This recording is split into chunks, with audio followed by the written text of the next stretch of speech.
Praise the Lord. கிறிஸ்துவுக்குள் மிகவும் பிரியமானவர்களே, உங்கள் அனைவருக்கும் இயேசு கிறிஸ்துவின் இனிய நாமத்தில் என்னுடைய அன்பின் வாழ்த்துக்கள். அந்த நாளிலேயும் கூட நம்முடைய தேவனாகிய கர்த்தர் நம்மோடு பேசுகிற வார்த்தை நிச்சயமாகவே கர்த்தரிடத்திலிருந்து நாம் கேட்கிற எல்லா காரியத்தின் உத்தரவு மறு உத்தரவு கொடுக்கப்படும். Praise the Lord. கர்த்தரிடத்தில் ஒன்றை நான் கேட்டேன், அதே நாடுவேன் என்று சங்கீதக்காரனாகிய தாவீது சொல்கிறது போல, கர்த்தரிடத்தில் நாம் எதை கேட்டாலும் அவருடைய நாமத்தினாலே அவருடைய சித்தத்தின்படியே நம்ம எதை கேட்டாலும் கர்த்தரிடத்திலிருந்து நமக்கு பெற்றுக்கொள்ள முடியும். ஆனால் கர்த்தரிடத்திலிருந்து நாம் பெற்றுக்கொள்ள வேண்டுமானால் நம்முடைய தேவனாகிய கர்த்தர் விரும்புகிறபடி ஒரு சில காரியங்களை செய்து நாம் ஜெபிக்கும்போது நிச்சயமாகவே கர்த்தரிடத்திலிருந்து அநேக காரியங்களை அற்புதமாக நமக்கு பெற்றுக்கொள்ள முடியும். வாசிப்போம். ராஜாக்களுடைய 1 புஸ்தகம் 18 அதிகாரம் அதனுடைய 38வது வசனம். அப்பொழுது கர்த்தரிடத்திலிருந்து அக்கினி இறங்கி அந்த சர்வாங்க தகன பலியையும் விறகுகளையும் கற்களையும் மண்ணையும் பட்சித்து வாய்க்காலில் இருந்த தண்ணீரையும் நக்கி போட்டது. Praise the Lord. என வாசிக்கிறோம், கர்த்தரிடத்திலிருந்து அக்கினி இறங்கி ஒரு சில காரியங்களை செய்தது. சாதாரணமாக நடக்கக்கூடிய காரியங்கள் இல்லை, அசாதாரணமான காரியங்கள் இந்த பூமியிலே நடத்தப்பட்டது. எப்படி இந்த கர்த்தரிடத்திலிருந்து அக்கினி இறங்கிட்டு அதனுடைய 30வது வசனத்தில் நாம் வாசிக்கும்போது, அப்பொழுது எலியா சகல ஜனங்களை நோக்கி என்கிட்டே வாருங்கள் என்றார். சகல ஜனங்களும் அவன்கிட்டே வந்தபோது தகர்க்கப்பட்ட கர்த்தருடைய பலிபீடத்தை அவன் செப்பனிட்டு. Praise the Lord. இங்கே 2 கூட்டத்தாரை நமக்கு பார்க்க முடிகிறது. ஒன்று, ஆமென், ஸ்தோத்திரம் ஸ்தோத்திரம் ஸ்தோத்திரம், 450 பாகாலின் தீர்க்கதரிசிகள். அவன் கர்த்தருடைய தீர்க்கதரிசிகள் மீந்திருக்கிறவன் எலியா ஒருவன். Praise the Lord. டோட்டலி 850 தீர்க்கதரிசிகளும் இந்த பக்கத்தில் எலியா ஒரே ஒரு தீர்க்கதரிசி. 2 பேராக இப்படி நிற்கிறார்கள், 2 கூட்டமாக. ஆனால் முதலாவது இந்த 450 பேர் தான் கூப்பிட்டாங்க. அவர்கள் தங்கள் தேவனை கூப்பிட்டாங்க. அவர்களுக்கு தோன்றிய முறையில் எல்லாம் அவர்கள் கூப்பிட்டாங்க. Praise the Lord. ஆனால் எந்த உத்தரவும் கொடுக்கப்படலை. அதே நேரத்தில் எலியா ஒருவன் தான் இருந்தான். ஆனால் தகர்க்கப்பட்ட கர்த்தருடைய பலிபீடத்தை அவன் முதலாவது செப்பனிட்டான். அதுதான் கர்த்தர் நம்மிடத்தில் எதிர்பார்க்கிறார். எவ்வளவு நாம் கூப்பிட்டுட்டோம், எவ்வளவு நாம் ட்ரை பண்ணியோம், எவ்வளவு நாம் முயற்சித்தோம், எவ்வளவு நாம் பிரயாசப்பட்டோம், இதுவரைக்கும் ஒரு ஆசீர்வாதம் கிடைக்கலையா?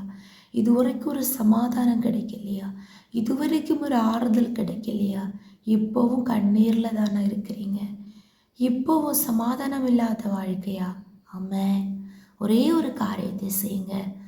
நம்ம தனிமைப்படுத்தப்பட்டாலோ, நம்ம ஒரே ஒருவர் மட்டும் கஷ்டப்பட்டாலோ பரவாயில்லை, நாம் ஒருவர் மட்டும் போதும். ஒரே ஒரு காரியத்தை செய்யுங்க. தகர்க்கப்பட்ட பலிபீடத்தை முதலாவது செப்பனிடுங்கள். நம்முடைய ஆவிக்குரிய வாழ்க்கை எங்கேயாவது தகர்க்கப்பட்டிருக்கிறதா? எங்கேயாவது உடைக்கப்பட்டிருக்கிறதா? எங்கேயாவது நொறுக்கப்பட்டிருக்கிறதா? Praise the Lord. அதை நாம் புரிந்து கொள்ள வேண்டும்.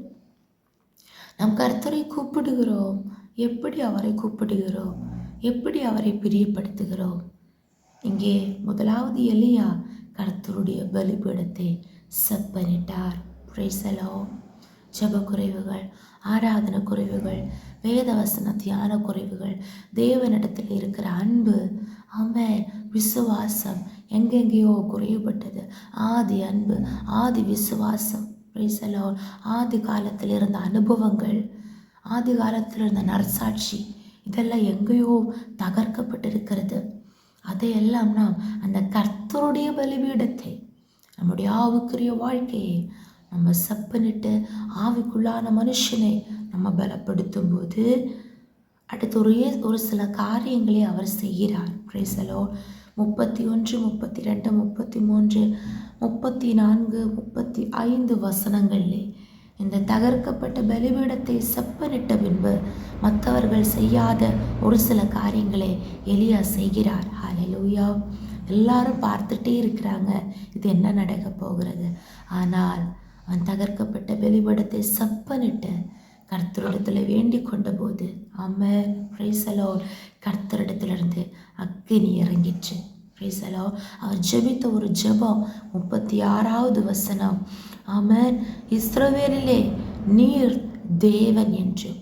முதலாவது அவர் தேவனுடைய நாமத்தை உயர்த்துகிறார். அப்பா, இந்த இடத்துல என்னுடைய மகிமை வேண்டாம், நீர் தேவன் என்றும் வெளிப்பட வேண்டும்.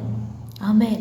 தேவ மகிமை வெளிப்பட வேண்டும். இரண்டாவது, நான் உம்முடைய ஊழியக்காரன் என்றும், அதாவது நமக்கு தேவன் ஒரு பொசிஷன் வைத்திருக்கிறார். ஹல்லேலூயா. நாம் தேவனுடைய ஊழியக்காரர்கள், நாம் தேவனுடைய பிள்ளைகள். ஆமென், பிரைஸ் தி லார்ட். நாம் ஆசாரிய கூட்டம், நாம் அவருடைய சுதந்திரம். அப்படி நாம் சொல்லி ஜெபிக்க வேண்டும். நாம் நமக்குரியவர்கள் அல்ல. முதலாவது தேவனுடைய நாமம் மகிமைப்பட வேண்டும், வெளிப்பட வேண்டும். இரண்டாவது, நாம் யார் என்று, தேவனுக்கு முன்பாக நாம் யாரென்று வெளிப்பட வேண்டும். அடுத்து, நான் இந்த காரியங்களை எல்லாம் நம்முடைய வார்த்தைப்படி செய்தேன் என்று இன்றைக்கு விளங்க வேண்டும். எலியா இதுவரைக்கும் செய்த காரியங்கள் எல்லாம் அவர் கர்த்தருடைய வார்த்தையின்படியே செய்தார். அந்த ஒரு உறுதி, ஆமென், ஸ்தோத்திரம், அவருக்கு இருந்தது. அந்த ஒரு காரியம் நமக்கும் இருக்க வேண்டும். நாம் செய்கிற ஒவ்வொரு காரியங்களும் அவருடைய வார்த்தையின்படி செய்தேன், ஆமென், இன்று விளங்க வேண்டும். அடுத்து, கர்த்தாவே, நீர் தேவனாகிய கர்த்தர் என்றும், தேவரீர் தங்கள் இருதயத்தை மறுபடியும் திருப்பினீர் என்றும் இந்த ஜனங்கள் அறியும்படிக்கு என்னை கேட்டருளும் என்றான். அப்பொழுது கர்த்தரிடத்திலிருந்து அக்கினி இறங்கிற்று. Praise the Lord. அந்த சர்வாங்க தகன பலியையும் விறகுகளையும் கற்களையும் மண்ணையும் பட்சித்து வாய்க்கால் இருந்த தண்ணீரையும் நக்கி போட்டது. Praise the Lord. அடுத்த வசனம், ஜனங்கள் எல்லாரும் இதை கண்டபோது முகங்குப்புற விழுந்து கர்த்தரே தெய்வம், கர்த்தரே தெய்வம் என்றார்கள். நாம் ஆராதிக்கிற தேவன் நம்மை விடுவிக்க வல்லவராயிருக்கிறார்.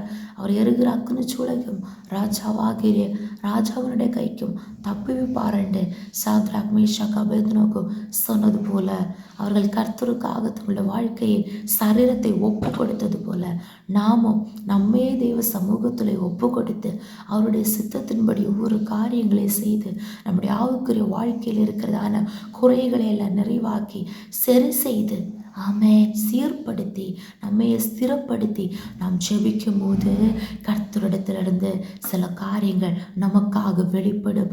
சீக்கிரம், ஆமென், கர்த்தர் தம்முடைய கிரியை வெளிப்படுத்துவார். அநேகர் கண்டு ஆச்சரியப்படுவார்கள். இவர்கள் ஆராதிக்கிற தேவன் உண்மையான தெய்வம் என்று வெளிப்படும். ஜெபிப்போமா? ஏசப்பா, ஸ்தோத்திரம். எங்களை அளவில்லாமல் நேசித்து வழி நடத்துகிற எங்கள் அன்பின் பரலோக பிதாவே, ஆசீர்வதிக்கப்பட்டதான அந்த காலைகளிலே எங்களுக்கு இந்த வார்த்தைக்காக ஸ்தோத்திரம். ராஜா, நாங்கள் விசுவாசிக்கிறோம் அப்பா, கர்த்தரிடத்திலிருந்து நாங்கள் எதிர்பார்க்கிற காரியத்திற்கு விடுதலை வரும்படியாக கர்த்தாவே, நீர் விரும்புகிறபடி கர்த்தாவே, அப்பா ஸ்தோத்திரம், நாங்கள் அப்பாவுக்குரிய வாழ்க்கையை சரி செய்ய, அப்பா ஸ்தோத்திரம், நீர் கிருபை செய்கிறதற்காக ஸ்தோத்திரம். பெரிய காரியங்களை, ஆமென், அசாதாரணமான காரியங்களை எங்கள் வாழ்க்கையிலே செய்கிற அன்பிற்காக ஸ்தோத்திரம். தாழ்த்துகிறோம், ஒப்பு கொடுக்கிறோம். இயேசு கிறிஸ்துவின் நாமத்தினாலே ஜெபிக்கிறோம். எங்கள் ஜெபத்தை கேளும் நல்ல பிதாவே. ஆமென், ஆமென், ஆமென். May God bless you all.